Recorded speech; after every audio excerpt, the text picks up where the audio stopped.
like the phrase from Yehuda Amichai, the blurriness of joy. I think he's right. Joy resists sharp edges. It's ephemeral, airy. It's kind of like trying to grab hold of smoke, especially when we set it beside pain. Now, Elaine Scarry, a philosopher at Harvard, wrote The Body in Pain, which is an incredible cartography of suffering, and it explores pain through testimony and memoir, art, and literature. In reading it, I found myself wonder, has anyone ever written a similar book about joy? And I don't mean the joy of cooking or the joy of sex. I mean the experience of joy itself, how it arrives in the body, what it is. If they have, it's escaped me. Joy doesn't get much serious treatment in theology either, and maybe that's no shock. Religion often carries with it a reputation for solemnity. H.L. Mencken once said that Puritanism is the haunting fear that someone, somewhere, is happy.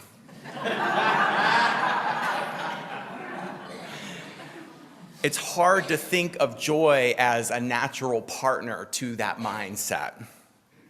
It may also be that joy doesn't really lend itself to philosophizing and theologizing. It's maybe not exactly that well suited for rational explanation. Studying joy can feel a little bit like studying butterflies.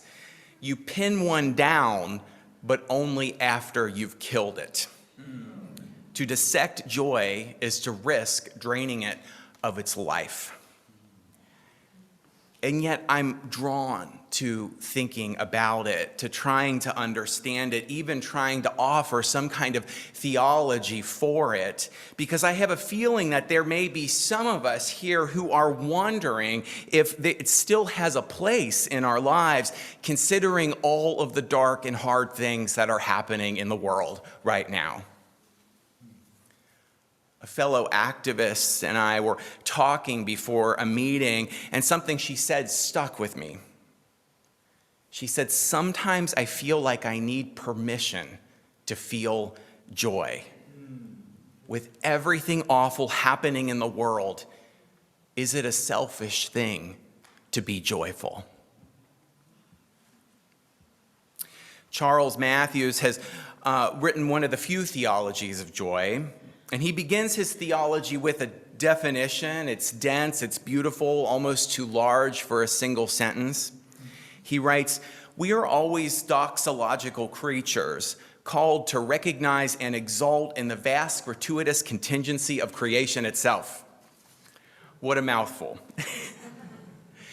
But I think he's pointing to something simple and profound. He talks about vastness in that definition.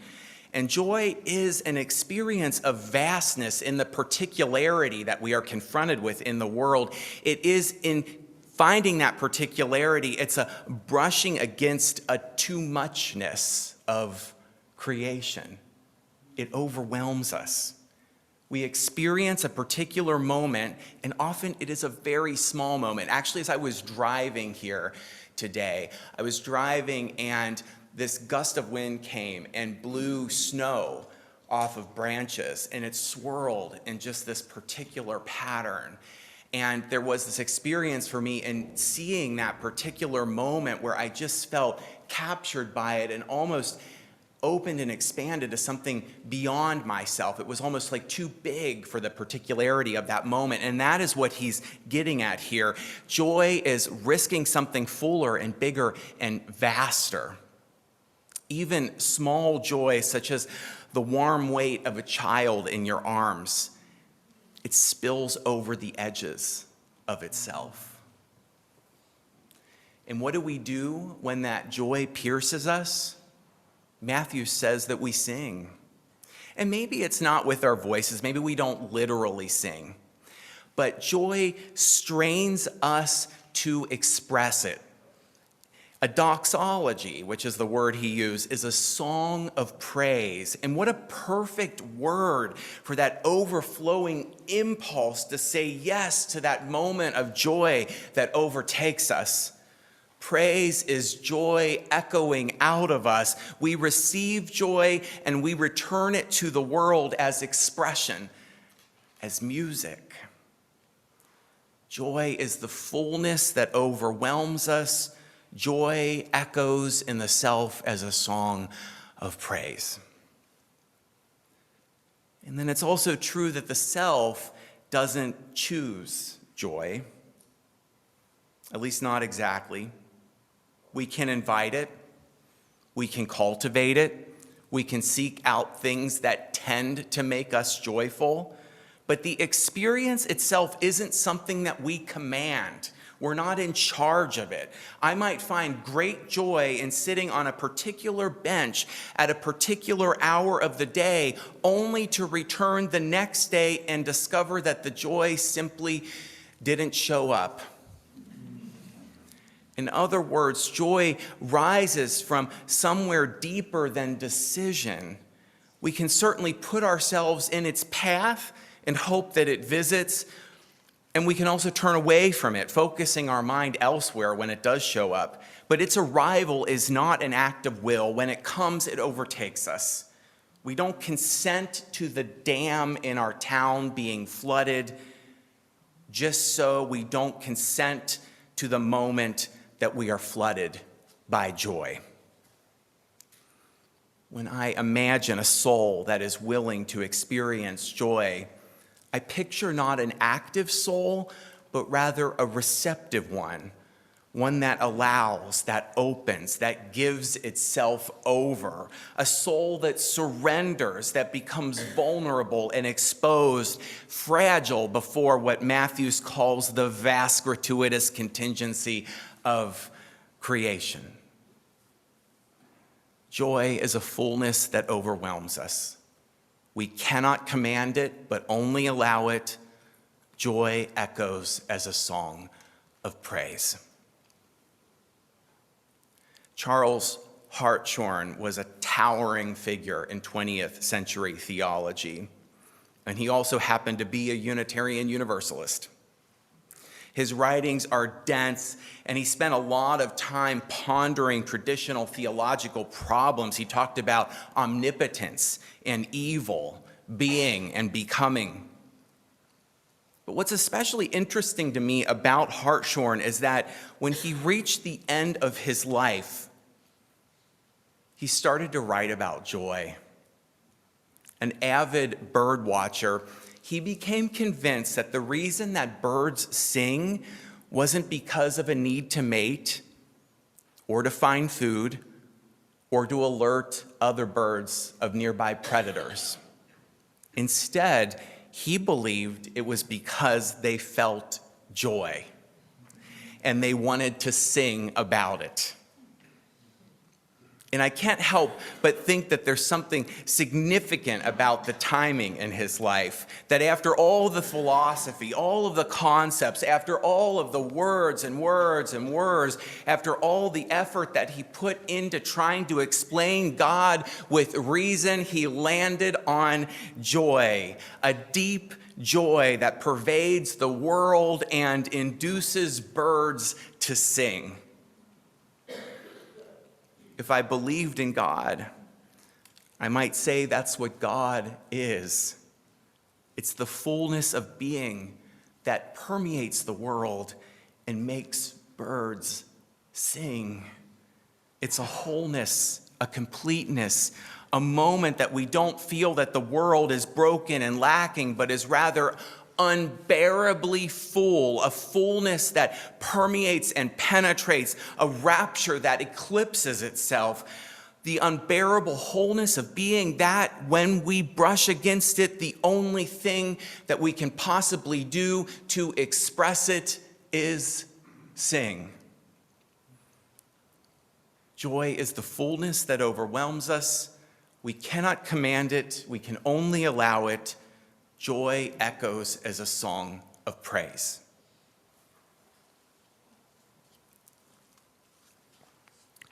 Is it selfish to be joyful? Do I need permission to feel it, especially when confronted with all of the difficulty and pain and hardship in our world? I'm holding that question as I sit in a Zoom waiting room, prepared for a meeting of activists. About half of us are on Zoom while the other half are in a church basement. And when I'm let into the Zoom room, the organizer starts in on all the issues that need to be addressed. So many of them serious and somber, heaviness, brokenness, pain, issues that weigh on the heart. There's tactics and there's strategies and there's plans. We talk about all of those things, all the while knowing that we can do our part, but that those issues will not be solved in that hour-long meeting. It feels hard and heavy. And then the screen goes blank. Or perhaps it's moving. It's a confusing moment. Those who are online don't know what's happening. And for a moment, I think someone has tipped the computer in that it's fallen to the floor. And then things start to come into focus. And I see this yellow and brown whir. And as it moves away from the screen, I start to realize that this is a person, a little tornado, 3 or 4 years old, spinning and dancing and then jumping and clapping his hands and singing. And this child's mother rushes in to try to pick him up, but he runs. And he keeps spinning all the while that she apologizes for the disruption. She doesn't have a babysitter, she says, and she's sorry for interrupting this important conversation that's happening. But he just keeps spinning and running and spinning and singing. And she tries again to catch him, muttering her apologies, but he runs laughing this time. And we have been talking about the horror, we have been talking about the grief, we have been talking about the fear in Chicago, and he is just spinning, just running and spinning, unaware of the dread and the heaviness because he is so full of laughter and song and completeness in that moment. And then his mother does catch him, and the spinning stops, and the running ceases, but the singing somehow continues, and we try as we might to get back on track, to talk about the dread and the heartbreak. We can't stop seeing in our mind's eye that whirlwind, that overfullness, that laughter, that song, that completeness of being, because in our minds, he is still spinning and singing. And I have been worried about permission and selfishness, of holding back and changing focus. But in that moment, none of those concerns matter because he doesn't worry himself over those things.